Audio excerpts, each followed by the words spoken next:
Have you ever been handed a giant textbook, a huge list of facts, and just been told, here, learn this? It's a pretty universal experience, right?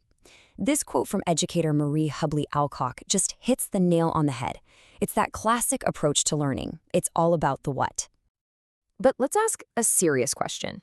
Is that really the best way for our brains to learn? Are we just meant to soak up all this disconnected information?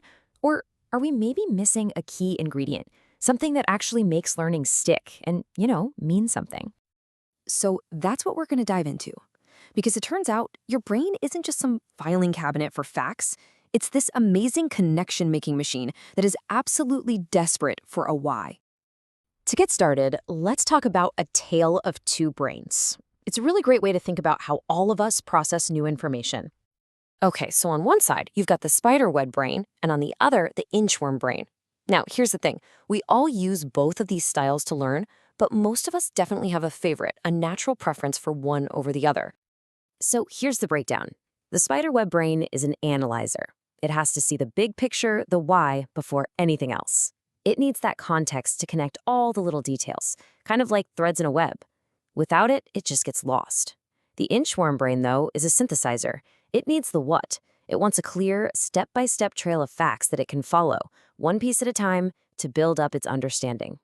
So you can see these two brains need totally different things to get going, but our traditional approach to education, well, it heavily favors one over the other. Yeah, the classic method always starts with the what, this big pile of content and skills. Then you plan some activities around it, and finally, you figure out how to test it. This straight, linear path is basically a perfect runway for the inchworm brain. But what about our spiderweb brain? It's just sitting there going, wait, why are we doing this? How does any of this connect? Without an answer, it can't start building its web of understanding, and the learner just checks out.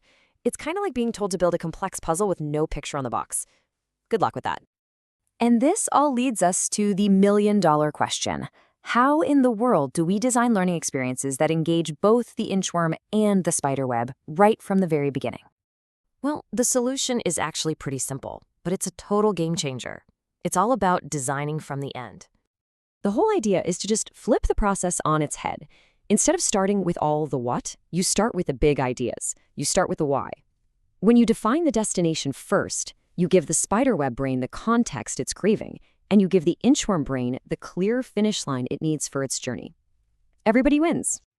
This amazing method actually has a name. It's called backwards design. You start with the end in mind. So first, you figure out the results you want.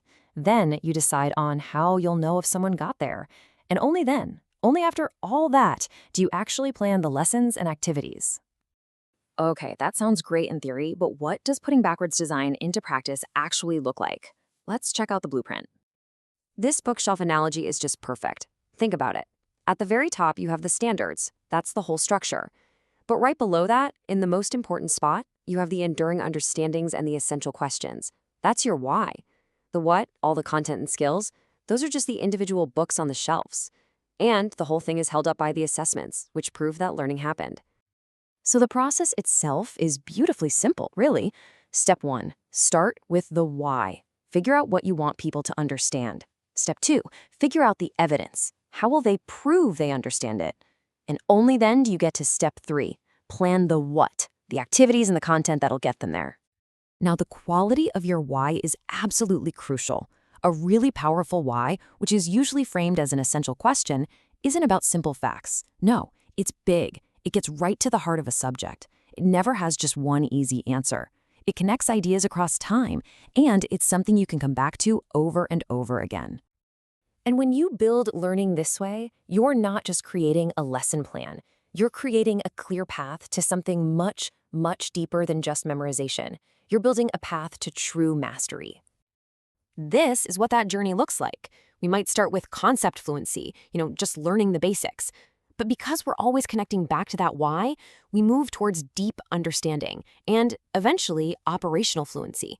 And that's the real goal, right? Not just knowing things, but being able to use that knowledge to solve actual problems. And listen, this isn't just some nice theory. The impact is real and it's immediate.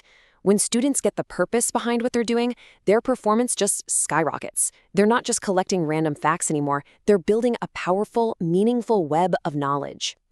So whether you're a teacher, a manager, or hey, even just learning something new for yourself, always start by asking that one simple question. What's the bigger picture? What's the purpose here? What's your why?